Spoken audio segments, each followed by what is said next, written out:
మధ్యప్రదేశ్లో ఒక delivery boy ప్రాణాలు క్షణాల్లో ప్రమాదంలో పడ్డాయని చెప్పుకోవచ్చు. బైక్పై వెళ్తుండగా ఒక్కసారిగా చిరుత అతనిపై దూకింది. ఈ షాకింగ్ ఘటన అక్కడి సీసీ కెమెరాల్లో రికార్డ్ అయింది. అదృష్టవశాత్తు డెలివరీ డ్రైవర్ స్వల్ప గాయాలతో బయటపడ్డట్టు తెలుస్తుంది. మరిన్ని వివరాలు ఈ వీడియోలో తెలుసుకుందాం.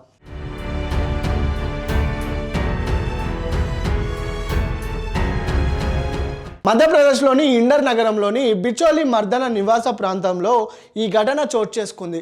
రాత్రి సమయంలో ఒక బ్లింకిట్ డెలివరీ రైడర్ తన మోటార్ సైకిల్పై డెలివరీకి వెళ్తుండగా ఆకస్మికంగా రోడ్డుపైకి వచ్చింది చిరుత. అతనిపై దాడి చేసింది. ఒక్కసారిగా బైక్పై దూకి చిరుతపులి దెబ్బకి డెలివరీ రైడర్ క్షణాల్లోనే కింద పడిపోయాడు. ఆ క్షణంలో ఏం జరుగుతుందో అర్థం కాక అతను భయంతో పరుగులు తీశారు. అదృష్టవశాత్తు చిరుత అక్కడి నుంచి అడవి వైపు వెళ్ళిపోయింది. పెద్ద ప్రమాదమే తప్పిందని చెప్పుకోవచ్చు. ఈ మొత్తం ఘటన సమీపంలో ఉన్న సీసీ కెమెరాలో రికార్డ్ అయింది. ఈ వీడియోలో చిరుత వేగంగా బైక్ పైకి దూకడం, రైడర్ కింద పడిపోవడం స్పష్టంగా కనిపిస్తుంది.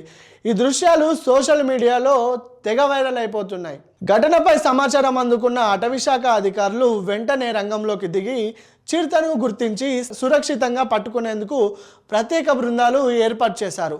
ఈ పరిసర ప్రాంతాల్లో గాలింపు చర్యలు కొనసాగుతున్నాయని అధికారులు తెలిపారు. ఈ ఘటన తర్వాత బిచోలి మర్దన ప్రాంతంలో అప్రమత్తంగా ఉండాలని ప్రజలకు సూచించారు.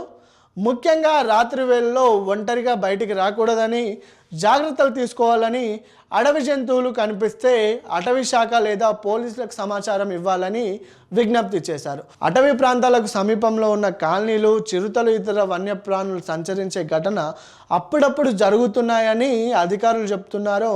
వన్యప్రాణులను రెచ్చగొట్టకుండా వాటికి దూరంగా ఉండాలని ముందుగానే సూచిస్తున్నారు.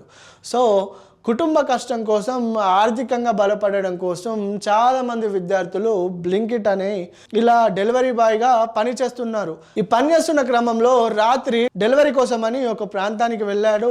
ఆ ప్రాంతంలో ఆకస్మికంగా చిరుత దాడి చేసింది. ఒకవేళ ఆ చిరుత దాడి చేసిన సమయంలో ఆ వ్యక్తి ప్రాణాలు పోతే అతని ప్రాణాలకి బాధ్యులెవరు? ఆ కుటుంబ సభ్యులని ఆదుకునేది ఎవరు? వన్యప్రాణులకు దూరంగా ఉండాలి, అప్రమత్తంగా ఉండాలని అధికారులు చెప్తున్నారు. కానీ వన్యప్రాణులే నివాస ప్రాంతాలకు వచ్చి దాడి చేస్తున్నాయి. మరి ఇందులో ఎవరి తప్పిదం ఉంది? వన్యప్రాణులని అడవిలో ఉండకుండా అరువులను నరికివేయడం తప్పే కదా. మరి వన్యప్రాణులకు సంబంధించి తగిన చర్యలు, వాటిని సురక్షితంగా ఉంచడానికి తగిన చర్యలు గవర్నమెంట్ తీసుకోవాలి.